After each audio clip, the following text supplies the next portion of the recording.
Hello everyone.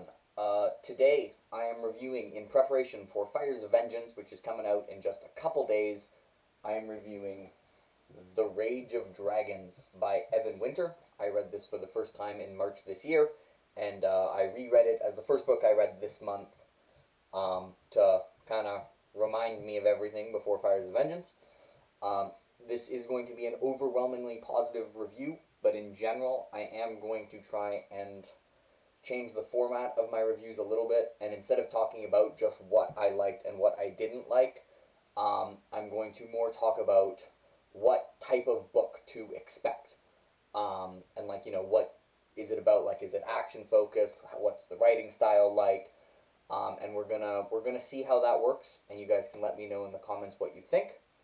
But let's talk about The Rage of Dragons.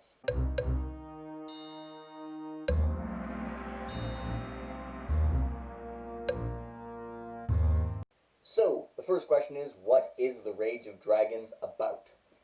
The Rage of Dragons is about someone named Tau. And if I had to I think Tau is probably the most divisive aspect of this book.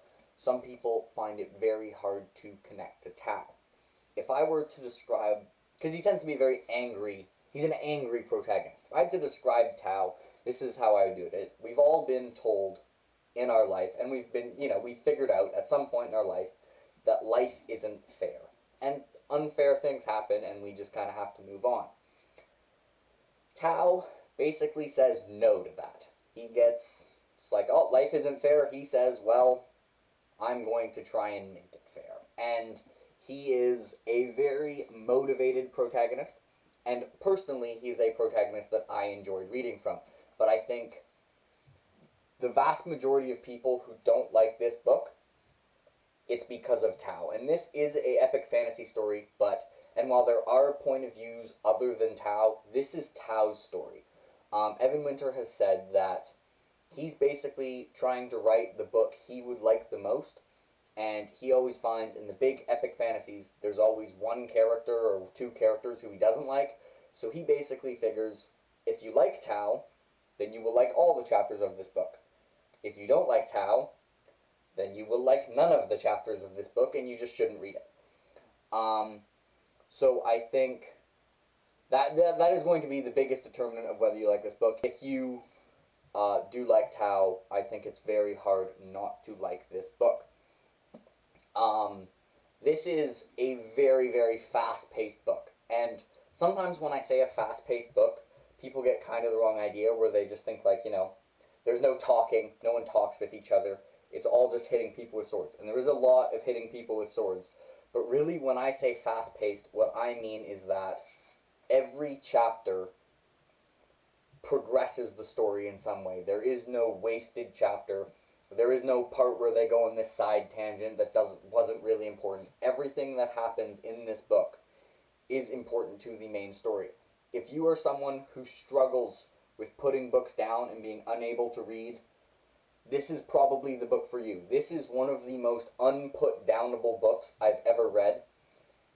Even on my reread, this book was good enough that Discord didn't distract me. And I didn't have the temptation to go chat with people in Discord, and I just wanted to read it. This may ruin some people's sleep schedule. I also think, in terms of characterization, while Tau may be divisive, I think the side cast of characters is extremely well done. And this falls, there's a group called Scale Javed. I'm going to butcher some pronunciations. I'm sorry. I'm doing my best.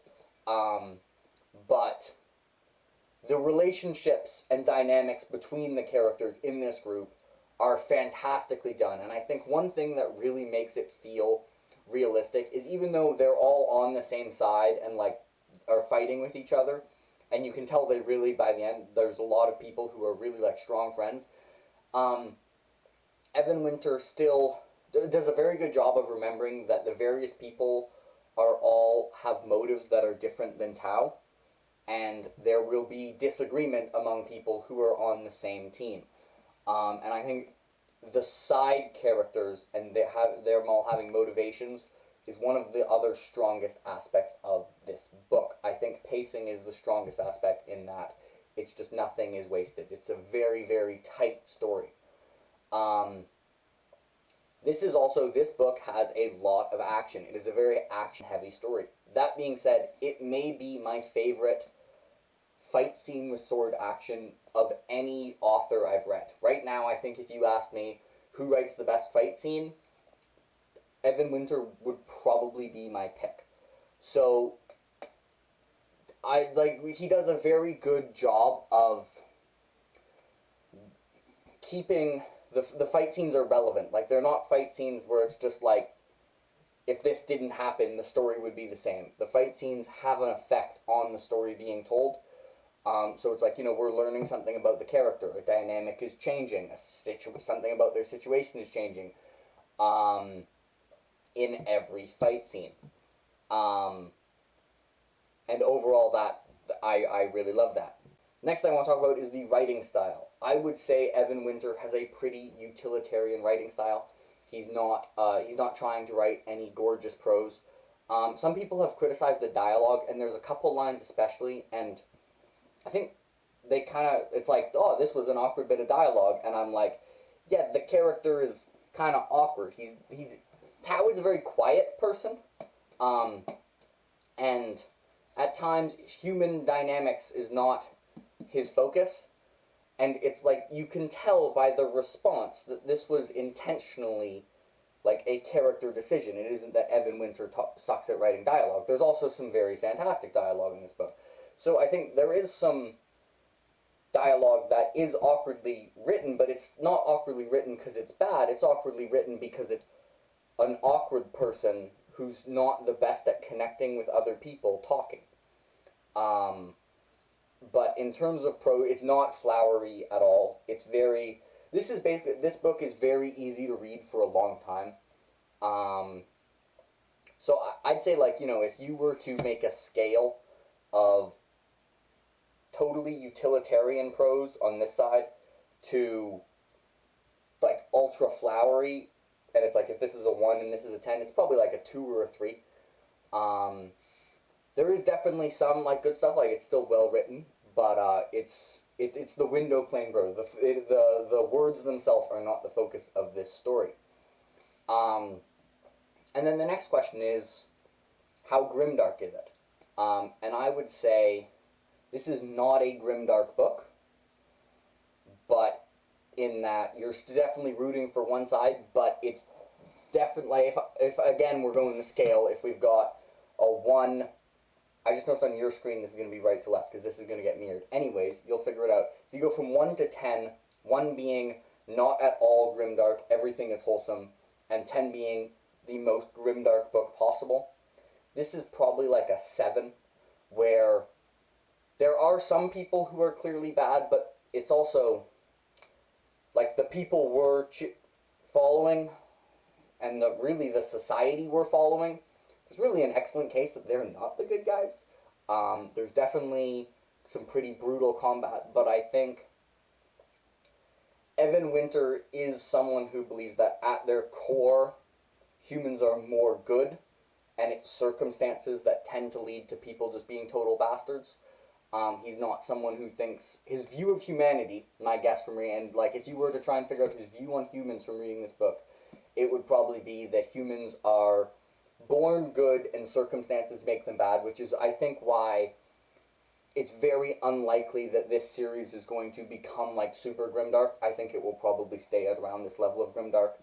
That, I think, covers all the stuff for what type of book it is, so now I'm going to just talk about why I love it. I gave this book a 9.5 out of 10. I absolutely love this book. It was one of my favorite new books I read this year, probably only surpassed by 2 of the Wheel of Time books. And that was that this is just a wild ride. I've coined the term the winter coaster, which is it's just 400 pages of this, and just not being able to put it down. And it doesn't have it's not like a 400-page Sanderlanche literally in that everything is happening and all the plot twists are happening rapid fire, but it has it's a solid 400 pages of I can't put this down. The other thing to know about this book is there's a lot of training sequences. They are extremely well done training sequences. But if you hate training sequences, this is probably not a book for you. If you like training sequences, then read this now. It's some of the best training sequences I've ever read about. If you've not read The Rage of Dragons, then if it sounds like a book you would like, then go read it. If the what I've described of which I didn't mention, the protagonist is not magical, but he lives in a world with magical people, which is a trope I love. But if all the aspects of the book sounds like something you should read, I absolutely recommend this. It's, I think, a fantastic execution of that story. But if you are someone and you say, I don't like action, I don't like angry protagonists, I like really slow-paced books, and I like my protagonist to be super magical, then I'll have to grudgingly admit this probably isn't for you. Also, if you think this is going to be predictable and you know what's going to happen, you're probably wrong. The ending does not go the way that I have seen anyone predict it go, but I think it was the right way to go. The ending, I think the third act was extremely well handled. If you know me, you know I'm a big fan of the crazy third acts. Probably why I love Wheel of Time and Sanderson, and this hit the crazy third act for me. So now, my rating is 9.5 out of 10. Real spoiler warning. Let's talk about them spoilers. Alright, I was a bit subdued for the spoiler-free, but spoiler people, we're going into rant about things I love time, okay? Holy crap, the ending of this book, and really the entire thing, was so crazy. I know this isn't like, a deep character moment, but dual wielding is badass. The entire thing where Tao is training in Ishigoyo, that was like, first time I read that, I was like, you're going too far, man. And I think he went, I would describe him as going past the point of sanity. And I love characters who are starting to go insane, and he's got that here. I have one scene, I can't talk about the spoiler, but a spoiler criticism of this book is, how did Tao get so much stronger after he fought the first duel with Okar? And I think you're underestimating how much time he spent in Ishigoyo. In his first or second day, he spent 2 hours in Ishigoyo. That's like 100 and something hours in real life. So he's spending probably like 200 hours extra of training in like every day. For months. He probably literally fit decades of training into those few months. So yes, it totally makes sense that his abilities and just instincts, like, it seems like he just on autopilot. Like, he can't get physically stronger in Ishigoyo, but he's still basically at the physical peak of what he can do, because he's still training all day during the day, and he basically just made it so he's muscle memory, it's just all muscle memory. Like, his first instinct is to do what's correct. So, yes, it makes sense that he got way better. Anyway, and then you had the coup, and him, like, realizing that Okar wasn't an ass, and I thought that was really well done, where it wasn't like, someone tells him, oh, he's not that bad guy, and Tao wasn't just like, oh, okay, he's cool, alright. No, this man has been training literally more than 24 hours a day for months to kill this guy. It's gonna take some work to convince him. I love that Tao, like I mentioned earlier, even though he's quiet, he's really got a flair for the dramatic. He can the words he says, he tends to be a little bit dramatic, and I find him very entertaining. I also love, like, the way he starts to where he goes. I think when he starts the book, he's not, even though he becomes way more violent, he also becomes way less selfish. Like, his plan for the start of the book, all his motivations are very self-interested. And then he goes to revenge, which is still self-interested, but also some, like, anger at, like, the upper class. And then by the end, he's actually trying to, like, protect others. So I think his arc of becoming less selfish was I really thought was well done. This book is just, it's crazy. And I think one of my favorite parts of this book was the conversation where basically, I forget the guy's name, Jayed. I'm sorry, Evan, if you see this, for mispronouncing the names. But they're basically having the conversation of whether they should make peace or not. And I like how they both really have a good point, where Jade is like, we aren't going to win this, but Tal also, like, you know, he's basically saying, like, your plan is to trust them to be merciful, and one of my favorite lines in this entire book is, I can't picture a world where the man with a sword doesn't have the last say over the man without them. So anyway, that's the end of my ranty talking about the Rage of Dragons. This was not a coherent review, but reading this book didn't make me coherent. So, there you go.